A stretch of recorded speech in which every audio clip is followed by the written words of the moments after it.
Yung Kia Sonet, nung nalaman ko yung dimensions nito, lamang siya sa lahat ng aspeto over race, via millimeters lang naman.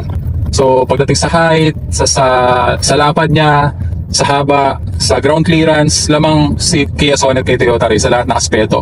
Pero by millimeters lang naman. So nung sinukat ko yung haba ni Kia Sonet dun sa parkingan namin, kasya din naman siya. So yun, isa rin yun sa consideration.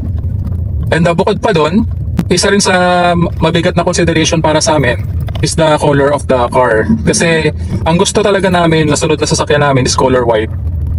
So kung si Toyota Race kasi ang pipiliin namin, kailangan namin kunin yung top of the line na variant para lang makuha namin yung pearl white na kulay na gusto namin.